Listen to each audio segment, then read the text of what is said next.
All right, everybody. Welcome in. Look at us. Fucking the production value, the behind the scenes budget is through the roof. I didn't sleep last night.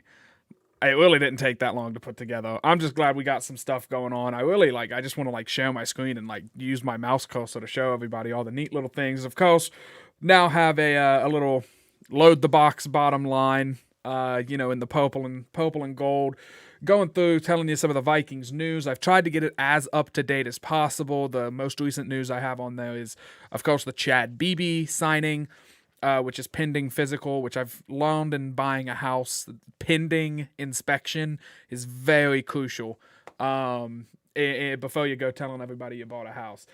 I'm Jordan Hawthorne. This is Load the Box. Of course, I'm joined as always by the wonderful and marvelous Jack Day. Jack, free agency has been kind of quiet for the Vikings. Are you surprised? How's your week been? What moves are you wanting to see moving forward? Yeah, it's been quiet, but it's also been chaotic at the same point, if that makes sense. The Vikings have parted ways. I don't even remember who we talked about last week, but the Riley Reef, Dan Bailey's of the world. Shamar Stephen was also released this week, which I think 90 to 95, maybe even close to 100% of Vikings fans were in the boat of wanting to upgrade that position. We did upgrade that position in a little bit different fashion, and we can get to that as we start talking about some of the free agency additions that the Vikings have made. But I will say this, I don't think the Vikings are done making moves. I think we can expect to see whether that be the safety, cornerback, something in the secondary, potentially another edge rusher, get a guard in here, wide receiver 3. There's still some glaring holes on this team, but they're starting to shore up a couple areas, which gives me a little bit of a better feeling when you and I are doing a number that shall not be named, because I'm not very proud of the amount of mock drafts that you and I have probably collectively done. But it's a lot more fun going into these mock drafts, kind of have an idea. It's like, okay, the Vikings just shored up that 3 technique spot. Could they wait to draft a 3 technique until the 3rd or 4th round? I know Jalen Twyman is a name that we are expected to talk about whenever we get to the defensive line show, but there's been so much free agency news. We kind of wanted to hop on that first, but Jalen Twyman put up 40 reps on the bench press today, and he was pumped up. And that is a guy, like, you can find someone in the 3rd or 4th round and let him develop along this defensive line, let Andre Patterson get his hands on him and work on a guy like that. I think that is the direction this team's going to go, and it's going to allow them to use their resources early on some holes that are a lot more glaring now than the defensive tackle position. Yeah, I think the Tomlinson news is the biggest news so far from free agency. There are some, the Vikings are interested, or the Vikings are talking with some names like Keanu Neil, who I think is interesting. Is that a name that I feel like we have talked about Keanu Neil on this show at some point? I think we've talked about him like 3 times. Because he's a player, and I know we've played the Falcons since we've started the show, and that's probably why. But he's a player that I enjoyed watching him. Like, I watched a lot of his highlights when he was coming out of Florida for that draft. I think it was 2017 when he was drafted, but my God, having him and Harrison Smith sprinting downfield at you, that would not be, I wouldn't want to be running slant routes against that defense.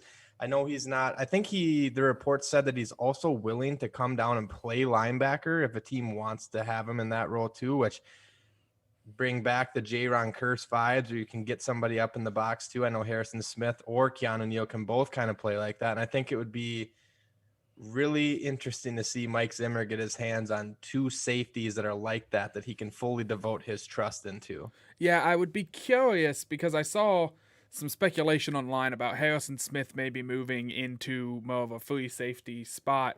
And historically, that has not been his strong point. His strong point has always been that kind of, not as much of a hybrid as Keanu Neil is, but more of a down in the box, loading the box, pun intended. Playing run support, taking away the middle, and just kind of doing what he sees fit, because Zimmer does have a lot of trust in Smith. So to all of a sudden just be like, well, go, make sure nobody beats you over the top. Like, I'm not excited about that. I don't like I personally don't want to sign Keanu Neil. I would rather see us bring Anthony Harris back, even though Harris isn't coming off of his best season. If last year's the worst we're going to see him play, and the 2 years ago was maybe what we could expect, or the best we can see. I think that's a pretty solid guy to bring back in, especially if the market isn't demanding that we just completely shatter the bank and overpay for him. So Yeah, I um saw this is super quick on it too. I saw a conversation on Twitter. I'm blanking on who it was between, saying that we don't need Keanu Neil because he's not as good in coverage. Anthony Harris led the NFL in interception just 2 years ago when they had like a more than capable front seven. They had their starting linebackers. They were able to get pressure on the quarterback. I would be more than fine with bringing in Anthony Harris, who can also play that free roving safety role that Mike Zimmer will allow him to use exactly what you were just saying, have Harrison Smith up in the box yep. and let Anthony Harris play that free that rover role, if you and will, that free safety. and moving into some Mo news that's down on the tickle. The having I'm trying to think of how to phrase this exactly. Having these defensive backs have another year in the system. Not going to be starting a bunch of rookies next year because everybody's going to have at least one season of experience. And then this is the news that's on the ticker if you've been following along. Mackenzie Alexander reportedly has a deal on the table offering to bring him home, get a return of the Mac. Bring him back home. I loved Mac Alexander. He was such a cool guy. And then that story comes out. Wait, hang on now. Was it him or was it Trey Wayne? Trey Wayne's tore his pec, and then Mac Alexander went and beat somebody up because he thought they kidnapped his dad, right? Yes. Yeah. Correct. So Mac Alexander is a certified badass. He's like Liam Neeson from Taken, but the opposite, where the kid is beating up the kidnappers. But in all seriousness, I know Bengals fans are kind of upset that he's leaving because he did have that big Monday night game against Pittsburgh where he intercepted Big Ben, and he was kind of flexing on him, hitting one of these and doing all of that. So would love to have Mac Alexander back, an experienced guy, been in the system for a while.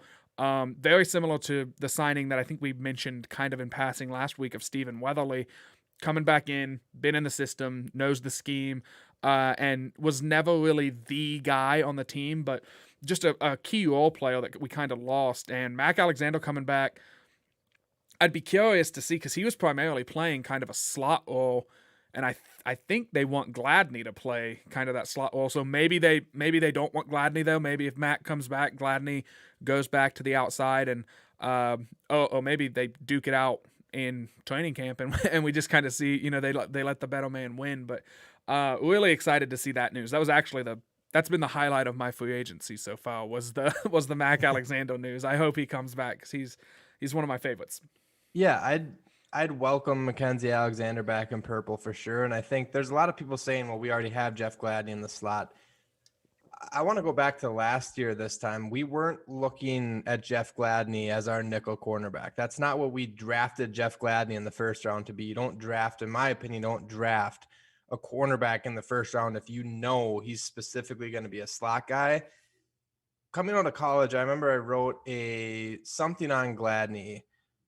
Denzel Mims, who played at Baylor, when he came out, he said the best cornerback that he went up against throughout college was Jeff Gladney. I will remind you this: Denzel Mims does not strike me as your prototypical slot wide receiver. Don't quote me on that because I don't know if he was playing out of the slot at Baylor, but he strikes me as your bigger bodied wide receiver. I mean, the guy is built like a freak, and he's very physical and athletic, and can go up and win the jump balls. So Jeff Gladney was getting recognized by a player that was not a primary slot receiver that is typically winning jump balls in the end zone. And he said Jeff Gladney was the best cornerback that he played. Someone, I think it was Nick Olson, tweeted something along the lines of him playing 90% of his snaps in college at TCU on the outside as well. So traditionally, I don't think Jeff Gladney is meant to be in the slot. I don't think that's why he's drafted. I think if you bring Mackenzie Alexander back, as it sits right now, if Mac is back, I'm starting to rhyme like a rapper now, apparently. If Mac comes back, Jeff Gladney and Cameron Dancer are your two starting corners, and I still think there's a chance they go after that position in free agency as well and try to get a veteran in the building too, because they really don't have that on this current roster. Yeah, this is definitely still looking to be a very young team moving in to the 2021 season. Kind of mandatory that we talk about it because there are rumors floating around that Daniil Hunter could be upping his diva game a little bit in the coming days, potentially demanding a trade, potentially, I don't know, calling Stefan Diggs and asking him, kind of, hey, what's something funny I could tweet that, me and my agent are gonna laugh at, but Vikings fans are gonna lose sleep over. So that man wants some money, and if you ask me, cut the whole damn team and give him the money. I'm a big fan of Daniil. I think we gotta take care of him. He's one of those guys that he's youngest player ever to 50 sacks. The Vikings can protect themselves in case he has the neck slows him down and stuff. You can be hey, maybe make it like a 1-year deal, and then I don't know. I don't structure contracts for a living. There are ways that they can protect themselves from, if he's not the same guy, they can get rid of him. But if he is the same guy, they can obviously, opt into keeping him. So, would love to see Daniil back in purple. Jack, if you had to guess right now, because I didn't look it up because I'm bad at my job, but which way are you leaning? Are you leaning that the Vikings end up keeping Daniil Hunter, or are you feeling the Daniil Hunter and Kirk Cousins for Deshaun Watson trade coming? I think Daniil Hunter is going to be playing for the Minnesota Vikings this year, and I think he's going to be playing in Minnesota for a long time. I think his current contract ends in 2023. It's either 23 or 24. I hate paying attention to stuff like this, but the world that we live in now, it has kind of driven people to have to pay attention to stuff like this. He put all of his Vikings related content back on Instagram yesterday. Take that for what you want. I don't think it means a whole lot, but that's what we're doing now. We're deep diving the social media platforms of all of our players because Stefan Diggs has permanently damaged this franchise. But I think we saw what the Vikings pass rushing situation was last year. I don't think bringing Stephen Weatherly back and letting Ifeadi Odenigbo go, that's another little nugget of news as well. That doesn't do a whole lot for this pass rush. The signing of Delvin Tomlinson, I think he can be a 3-down guy. He's primarily here. Let's be honest. He came here to help the run support that we also didn't have last year. But you lose Daniil, there is absolutely no legitimate pass rushing threat on this team. Every good team has one of those, and Daniil Hunter is still only 25, 26 years old, 26, I believe. You can't lose that. He's 26, youngest player ever to, like you said, 50 sacks. And the last 2 full seasons he played, I think he had 14 and a half sacks in back-to-back seasons. You can't lose a guy like that. When you go back and look at 2020, Yannick Ngakoue is still the leading sacks leader for the Minnesota Vikings, which is not a good look because he only played in 4 or 5 games. So in my opinion, you cannot lose a guy like Daniil Hunter. He's too young, too talented, and he's already proven. Yes, the neck injury is a little bit scary, but if anyone can overcome a neck injury like that, I'm going to put my money on Daniil Hunter. So I'm going to say, as of right now, things can change. I know if the Vikings got some offer, some Khalil Mack type offer where they get 2 1s, a second and a third, maybe a player along those lines, it might be hard to pass that up. But as it sits right now, I'm not comfortable with trading Daniil Hunter. Yeah, no, we talked about this after the show last week, kind of at length, and it's going to take, you need to knock our socks off, because the alternative for the Vikings is we pay the man, and he ends up, being Daniil Hunter, and we get to keep Daniil Hunter on this team, whereas everybody has a price. I don't care who you are, if I think Mahomes maybe is the only guy that doesn't. And that's not me Mahomes is the best ever. I know that some people get a little annoyed with the Mahomes hype, but it's legitimately why would you trade that guy unless he wants out? Deshaun Watson, I would put in that maybe you don't trade him, but now he wants out, so it's okay, well you have to now. So Daniil unfortunately doesn't fall into that category, but like you said, you have to have somebody that can go get the quarterback. And while we have signed someone to the defensive line, and we're getting last year's big free agent signing, Michael Pierce, back, Pierce and Tomlinson are going to be a hell of a duo in the middle. I've seen a lot of people talking about the Williams wall and making those comparisons, which Pat Williams one of those players that I will just always love forever. But I'm excited to see them play. Neither one of them are built to go get the quarterback. Danielle Hunter is physical freak. I mean, he's just. Have you seen the man? Like, I mean, have you just looked at him? Like, he's super fast, super strong. He's everything that you want. He's got all the tools. And he's proven that he can do it at a high level. Thomas Reveling in the chat saying, do you think anyone out there is willing to knock our socks off, though? I don't know. He's coming off of a neck injury that's kind of severe. He also says, what team could you see actively pursuing Hunter? I think that's a spot where maybe the price isn't ones, but the price does end up being a guy like Watson. I do think that there are players that demand the same amount of, oh God, he's on the market, like, eye-widening type reaction. So I think it would take a player of that caliber, a Deshaun Watson. I think the Jets, honestly, might be a team that could float with getting Daniil. I know they have a later first-round pick, and maybe, it's one of those, like, we get their late first pick this year, we get their second round pick this year, we get a first round pick next year, and you know what, just for the hell of it, we want Sam Darnold too. And you kind of throw all that together, and then I think there's some happy Vikings fans.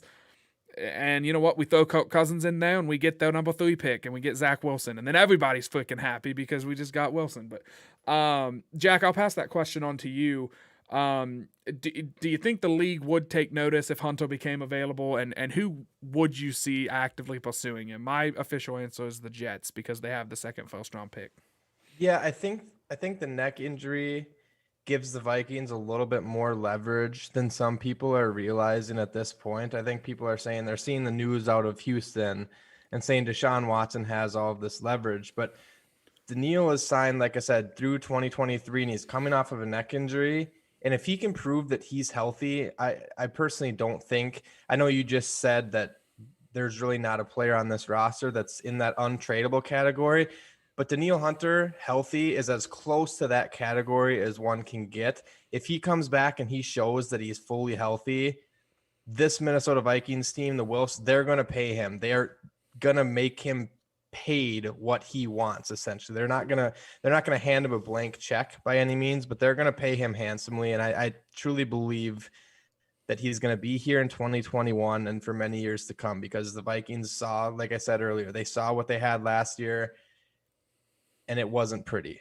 So I know the two teams that he's been linked to via Twitter has been I almost said Oakland Raiders, the Las Vegas Raiders and Tennessee Titans, because he was liking like fans' tweets saying, oh, imagine this guy and he's only 26. I also don't think fan bases across the NFL realize how good Daniil Hunter is at football, because half of them are still calling him Danielle Hunter, and that just doesn't sit right with me. So I think those are two teams that could use a huge defensive asset. And like you said, some of those, like the Deshaun Watsons of the world, they're demanding a very high price tagged type defensive player in these trades. And Daniil Hunter is as good as they come as a 26-year-old that's already broken the sack record by the age of 25. So yeah. I don't have a specific team, but those are the teams that I've seen that he's linked to.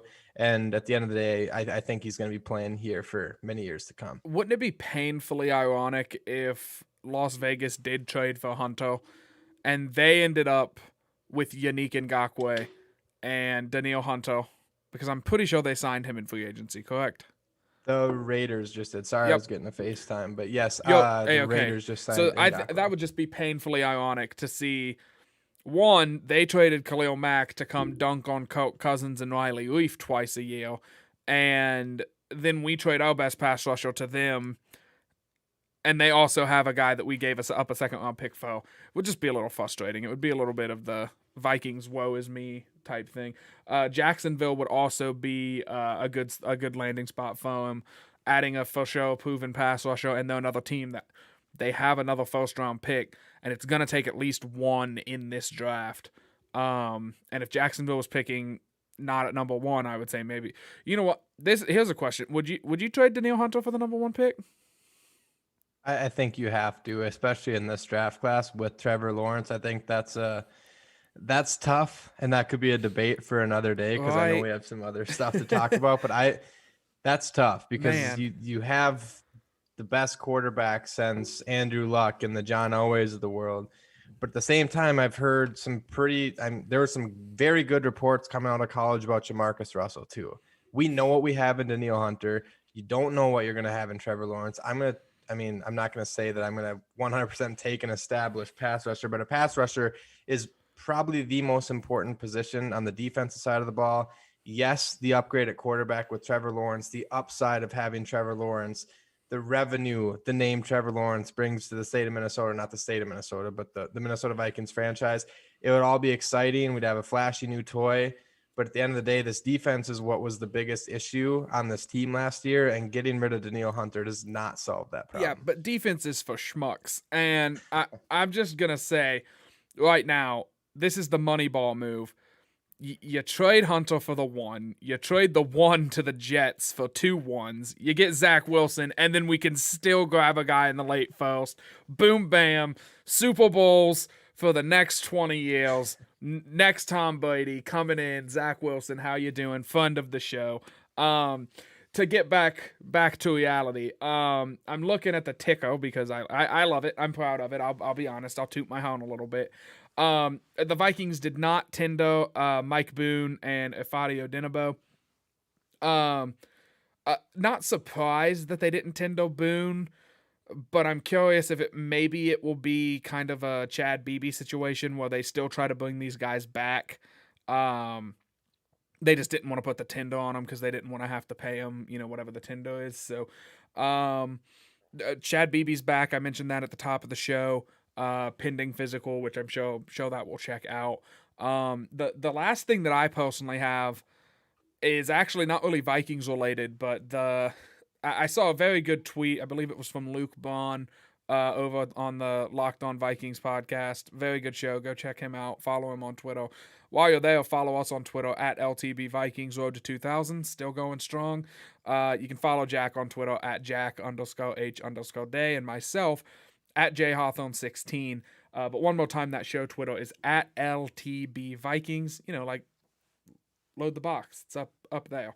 But he tweeted something about how watching the Raiders cut Rodney Hudson was like being a French peasant watching Marie Antoinette, just throw cake out the window into the trash.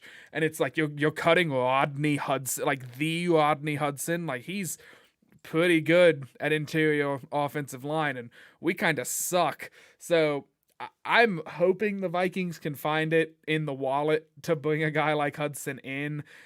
I don't know how much longer he's got. I know he's up there in age, but I would 300% take Rodney Hudson at center right now. If that means moving Bradbury over, that's fine. If Hudson wants to come in and play guard, whatever. I don't care what we have to do to get him on the team. Make it work, because that guy's a stud.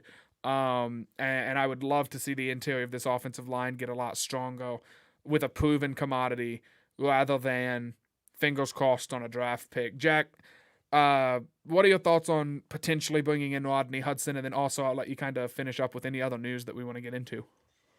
Yeah, I'd welcome the idea. I just don't know if the Vikings currently have the finances to land someone like that, especially, there's reports out there that they're working through a restructured contract with Adam Thielen. There's been rumors about Harrison Smith potentially doing some sort of restructure, but I don't think any of that has official yet.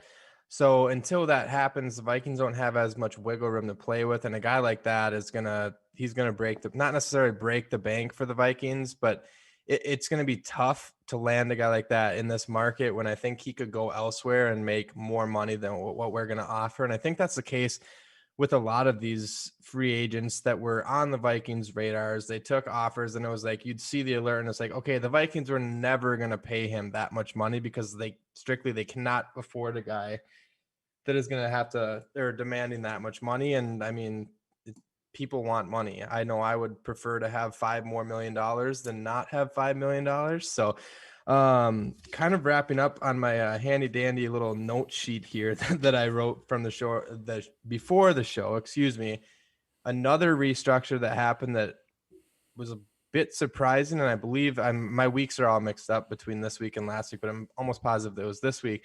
Anthony Barr restructured, which shaved a Yes. year off of his contract, which is unfortunate, but they can deal with that when the time comes. He took a little bit less money this year, freed up some cap. I don't know if he took less money, but the Vikings freed up cap space, worked his contract out. I don't want to get into too much contract details because that's when I start to sound really stupid, because that's one side of football that I cannot just sit here and talk. There's a lot of people that are more analytical minded individuals, and I am not one of them. So going through here, I mentioned Shamar Stephen was released already. The one thing that we have not talked about, which is kind of a under the radar signing, in my opinion, just because he's going to come in. He has some familiarity with Paul Gunther, the new Vikings senior defensive assistant coach. Nick Vigil, who played with the Chargers last season, linebacker, played his prior 4 seasons, and then he had a career high, I think, 111 sacks in 2019, which would have been his last year working with Gunther in that system. So I think it's a much more of a bargain deal than what you're going to get a guy like Eric Wilson for. He's going to demand more money than Vigil. Vigil was pretty much like $1.2 million, if I'm remembering barely correctly. over $1 million. Yeah, it wasn't a lot, and he plays with really good athleticism, so I think he can play out in space very well. Excuse me. But that's kind of an under the radar signing that it wasn't quite as big as the Tomlinson news, but he could very much end up being a gap type player where he's going to start this year. And if it's like, hey, Troy Dye, please put on 20 to 30 more pounds so you can play this position, keep your athleticism. This is your role to lose. But for now, we need a guy that can come in here and have a veteran presence and some athleticism, which Troy Dye also has, but he's beefed up a little bit more than what Troy Dye is as well. And it's a little scary when you have a guy that looks like he could potentially play safety playing linebacker for you. And I know I just said I would love and welcome the idea of Keanu Neil, but Keanu Neil is a little bit different player than Nick Vigil. So right. We touched on Mackenzie Alexander, Keanu Neil. The last little note I had, it was kind of similar to the Hudson news that you were just talking. I was like, this team still needs help along the offensive line. They let Riley Reif walk last week, but I think that means we're going to see the Ezra Cleveland experience begin at left tackle. I think that's what I'm hoping for, at least, because he wasn't good at guard last year. He might have been the best guard on the roster, but I think you and I might have been the best guard on the roster last year as well, if we would have been on the roster.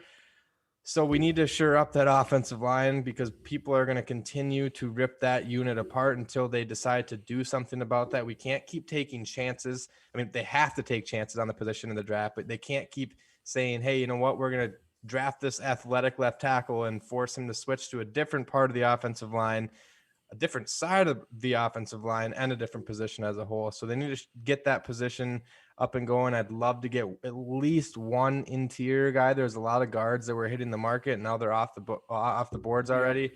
Go out and find one of those. It doesn't have to be anyone great. Just give us an upgrade over the Dakota Dozers and Drew Samias of the world, someone that can play guard at a competent level. And I'd be very intrigued to see what Kirk Cousins looks like behind a legitimate offensive line, maybe even a top 15, top 16 offensive line. Not saying they're ready to be in that category, but it would be intriguing to say the least if we could watch that. Absolutely. Thomas Revling, back in the chat. Thomas, thank you for tuning in, by the way. And for commenting. I love getting to interact with fans and viewers. He says, if there's been a bright side to this free agency period, I don't feel like any other NFC North teams are taking strides to get better. What do we think?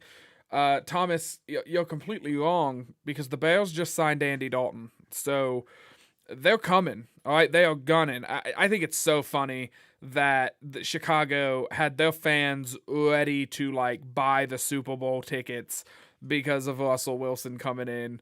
And then it's big drum roll, here we go. Oh, who's it going to be? Andy Dalton, never won a playoff game, is viewed as more mediocre than Kirk Cousins. I'm glad that Cousins will now finally have the monkey off his back of being the biggest choke artist in his division, because Andy Dalton, hands down, gets that title now because it's 100% him, because Cousins won a playoff game. And that's something Andy Dalton's never done. But I do think that, you haven't seen a lot of guys, a lot of big names haven't came into the NFC North. Aaron Jones stayed with Green Bay. I'm glad Melvin Jones actually left the Lions. Galladay is still floating out there in free agency. I'm kind of afraid that the Packers are going to sign him at some point. I don't know what their cap situation is. Like, I don't follow them as closely as the Vikings. Would be a little afraid if Galladay found his way into the green and gold, because Devontae Adams is very good, and Aaron Jones, that would be a dangerous offense. I don't think they'll get him, but fingers crossed that he doesn't want to, kind of play his old team twice a year, because then in return he'd play us. But that's kind of my opinion on it. Is I don't think that anybody's made any. Our division has not been splashy this season. The closest thing to the splash was, like I said, that Andy Dalton news. Jack, I'll kind of let you get into that. I don't think we covered this last week, by the way. Rashad Hill resigns. If we didn't cover that last week, it is what it is. He's a swing backup. I hope to God he is not the starting left tackle week 1. If he is, bone the damn city down. Like, it's over. Like, it's a bad year. But Thomas Reveling saying Packer losing Corey Linsley. That is huge. Has he been signed yet? I am not sure off the top of my head. I know Thuney got signed, or Tooney. I don't know how. I've heard Tooney and Thuney, but I know he got signed. The Patriots got. I don't know. We'll see what happens. It's still early. I think we're still technically just in the tampering period. But Jack, I'll pass it on to you. I think Windows open today. I Did believe. it? Okay. I think free. Is it the 17th today? Yes. Yeah. Yes. I think they're open, because I remember I wrote a couple pieces saying that the Vikings are signing so and so, and then I got all the alerts from PR today from their communications department, essentially saying Vikings have agreed to terms or signed officially now. Right. So I think it's today. And I know when I was Googling what day it was every other week, like a couple months ago, I'm pretty sure March 17th rings a bell as well. I know today is the first day of the league year. So that would make sense that today was the day. So my bad. I got my dates a little mixed up. So today is the first day, but it's still early. There's still a lot of guys out there kind of playing the waiting game to see what they can end up getting. So, Jack, I'll pass it on to you to kind of wrap things up. I'll give my final thoughts of the evening really quick. It has been I'm very excited about getting Tomlinson. I think he's going to come in. I think the Vikings are sending a clear message, like, we know what we were bad at last season. We're going to try and fix it. I think the next step to fixing it, if we're not going to make splashy isn't the right word, but if we're not going to show up the offensive line in free agency, you better get Danielle Hunter extended before that man even whispers trade into the atmosphere, because we desperately need to bring him back.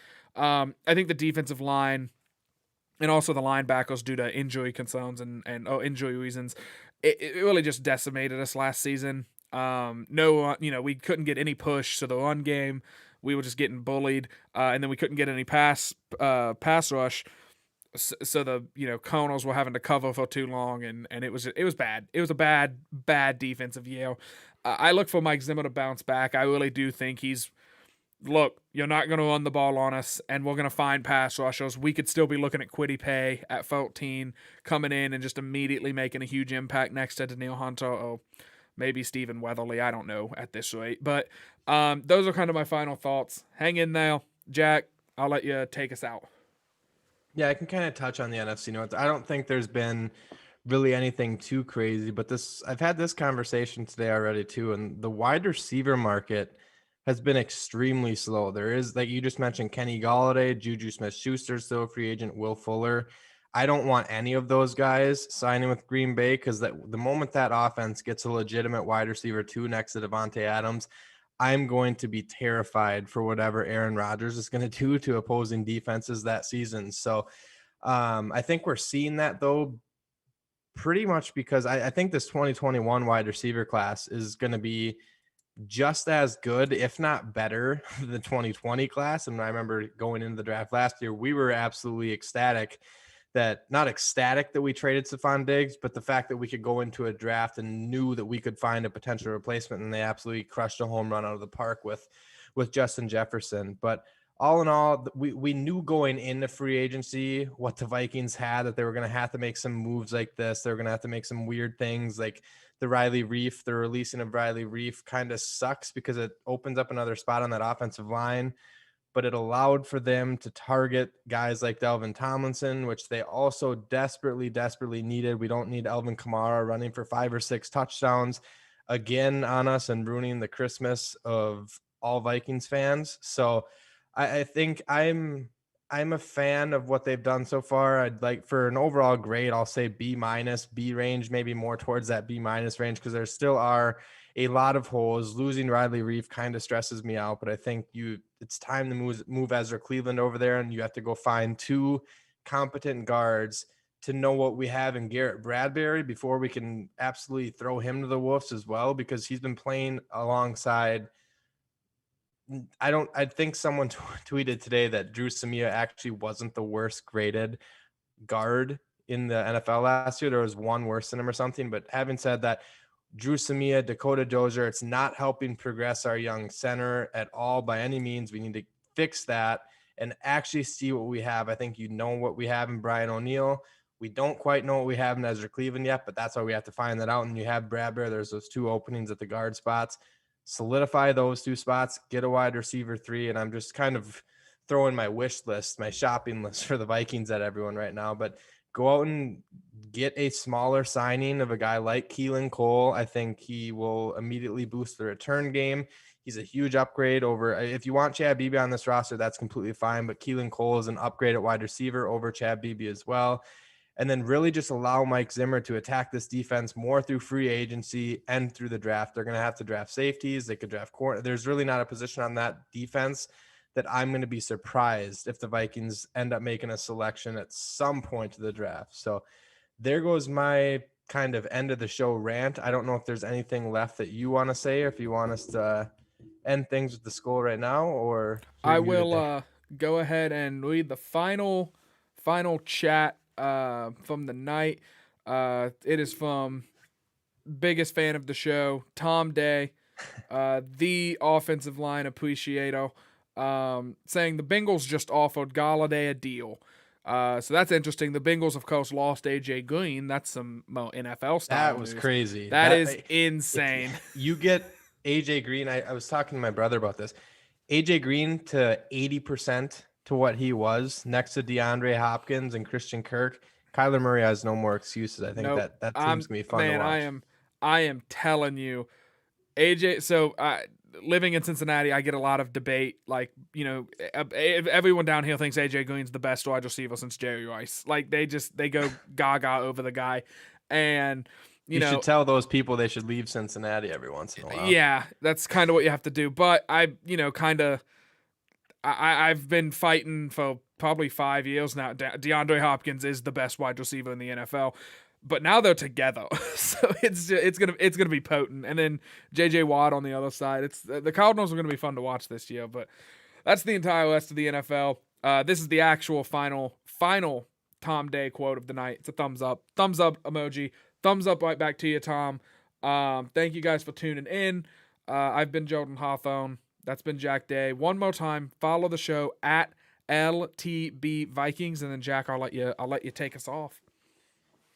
Yeah, sorry. I feel like the last 2 weeks of the show have been more Jordan and myself. I mean, this is kind of what we've tried to build too. We've built the relationship over the last couple of years where it seems like we're just talking back and forth, but this is literally what you would hear at the bar. It seems like 2 guys having a beer, just kind of talking about all the different moves that the Vikings have made. And that's really what it was. There's not as much of a script to these shows as we have during the regular season. We're just kind of talking back and forth, throwing different ideas at each other. And that's what makes it fun. So would you take the number 1 overall pick for Danielle Hunter? We're bringing this. Man, I'm about to tweet it.